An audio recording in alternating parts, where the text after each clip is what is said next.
কিশোরগঞ্জ জেলা বাংলাদেশের মধ্য অঞ্চলে অবস্থিত ঢাকা বিভাগের সর্বাধিক উত্তর পূর্বে অবস্থিত একটি জেলা। উপজেলার সংখ্যা অনুসারে কিশোরগঞ্জ বাংলাদেশের এ শ্রেণীভুক্ত জেলার অন্তর্গত। কিশোরগঞ্জ জেলার পরিচিতি বাক্য হল উজান ভাটির মিলিত ধারা, নদী হাওর মাছে ভরা। এটি ঢাকা বিভাগের দ্বিতীয় বৃহত্তম জেলা। হাওর অঞ্চলের জন্য এই জেলা বিখ্যাত। হাওর বাউর সমতল ভূমির এক বৈচিত্র্যময় ভূপ্রকৃতির একটি বিস্তীর্ণ জনপদ জেলা। বাংলাদেশের অন্যতম বৃহত্তম জেলা এই কিশোরগঞ্জ জেলা। ষষ্ঠ শতকে ৩২-এর বাসিন্দা কৃষ্ণদাস প্রামাণিকের ছেলে নন্দকিশোর ব্রহ্মপুত্র নদীর তীরে একটি গঞ্জ গড়ে তোলেন। এই গঞ্জ কালক্রমে নামে পরিচিতি লাভ করে এই কিশোরগঞ্জ। এই জেলার সর্বমোট আয়তন ২,৬৮৮ বর্গ কিলোমিটার এবং জনসংখ্যা প্রায় ৩৭ লক্ষ। আজকে আমরা জানব কিশোরগঞ্জ কিসের জন্য বিখ্যাত এবং কিশোরগঞ্জ জেলার দর্শনীয় স্থান সম্পর্কে। কিশোরগঞ্জ জেলা বালিশ মিষ্টি, নকশি পিঠা, শোলাকিয়া ঈদগাহ ময়দানের জন্য বিখ্যাত। এছাড়াও রয়েছে অষ্টগ্রামের সাদা পানি, লাল ডিঙি পান এবং বিভিন্ন প্রকার পিঠা মন্ডা মিঠাইয়ের জন্য বিখ্যাত কিশোরগঞ্জ। ছোট বড় প্রায় ১২২টি হাওর রয়েছে কিশোরগঞ্জ জেলায়। মোট ১৩টি উপজেলা নিয়ে ১৯৮৪ সালের ১ ফেব্রুয়ারি কিশোরগঞ্জকে জেলা হিসেবে ঘোষণা করা হয়। বাংলাদেশের মধ্য অঞ্চলের ঢাকা বিভাগের একটি প্রশাসনিক অঞ্চল কিশোরগঞ্জ জেলা। আমরা জানব কিশোরগঞ্জ কিসের জন্য বিখ্যাত। তার আগে এই জেলার ভৌগোলিক অবস্থান জেনে নেই। এই জেলার উত্তরে ময়মনসিংহ জেলা, নেত্রকোনা জেলা এবং সুনামগঞ্জ জেলা, দক্ষিণে নরসিংদী জেলা, পূর্বে হবিগঞ্জ জেলা এবং ব্রাহ্মণবাড়িয়া জেলা, পশ্চিমে গাজীপুর জেলা ও ময়মনসিংহ জেলা অবস্থিত।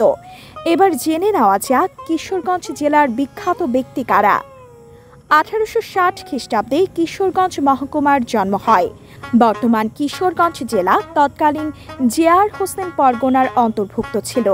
অষ্টাদশ শতাব্দীর শেষ প্রান্তেও কিশোরগঞ্জ এলাকাটি কণ্ঠখালী নামে সমাধিক পরিচিত ছিল। অনেক বিখ্যাত ব্যক্তি এই অঞ্চলের মুখ উজ্জ্বল করেছেন। তাদের মধ্যে সবচেয়ে উজ্জ্বল দৃষ্টান্ত আমাদের মহামান্য রাষ্ট্রপতি অ্যাডভোকেট আব্দুল হামিদ, সৈয়দ নজরুল ইসলাম, সাবেক রাষ্ট্রপতি জিল্লুর রহমান, চন্দ্রাবতী, কেদারনাথ মজুমদার, কবি সুকুমার রায়, শিল্পাচার্য জয়নুল আবেদিন, সৈয়দ আশরাফুল ইসলাম সহ আরও অনেকে। চলুন এবার জেনে আসি কিশোরগঞ্জ জেলার দর্শনীয় স্থান। ইতোমধ্যে আমরা জেনে গেছি কিশোরগঞ্জ কিসের জন্য বিখ্যাত এবং কিশোরগঞ্জ জেলার দর্শনীয় স্থান সম্পর্কে। চলুন আরেকটু বিস্তারিত জেনে নেই। কিশোরগঞ্জ জেলায় ছোট বড় প্রায় ১২২টি হাওর রয়েছে। কিশোরগঞ্জ জেলার অর্থনৈতিক চালিকা শক্তি অনেকটাই এই হাওরের ওপর নির্ভরশীল। বাংলাদেশে উৎপাদিত ধানের ১/৫ আসে এই হাওর অঞ্চল থেকে। প্রাকৃতিক শোভামণ্ডিত এক সুন্দরতম জনপদ জেলা এই কিশোরগঞ্জ জেলা। নিকলি হাওর বাংলাদেশের অন্যতম একটি পর্যটন কেন্দ্র আমরা সবাই জানি। ইতিমধ্যে আমরা জেনে গেছি কিশোরগঞ্জ কিসের জন্য বিখ্যাত। এছাড়াও আরও কিছু সুন্দর মনোমুগ্ধকর ভ্রমণ কেন্দ্র রয়েছে। চলুন জেনে নেই। সত্যজিৎ রায়ের পৈতৃক বাড়ি, দিল্লির আখড়া, শাহিদি মসজিদ, পাগনা মসজিদ, সৈয়দ নজরুল ইসলাম সেতু, ইতনা শাহী মসজিদ, মনির বাবুর জমিদার বাড়ি। সর্বশেষ জেনে নেই যোগাযোগ ব্যবস্থা। যোগাযোগ ব্যবস্থা রাজধানী ঢাকা থেকে কিশোরগঞ্জের সড়ক পথে দূরত্ব ৯৫ কিলোমিটার ও রেলপথে কিশোরগঞ্জের দূরত্ব ১৩৫ কিলোমিটার। সড়ক অথবা রেলপথের মাধ্যমে ভ্রমণ করা যায়। স্থানীয় প্রশাসন, আরএইচডি, এলএইচডি ও পৌরসভার সকল রাস্তা তদারকি করে থাকে।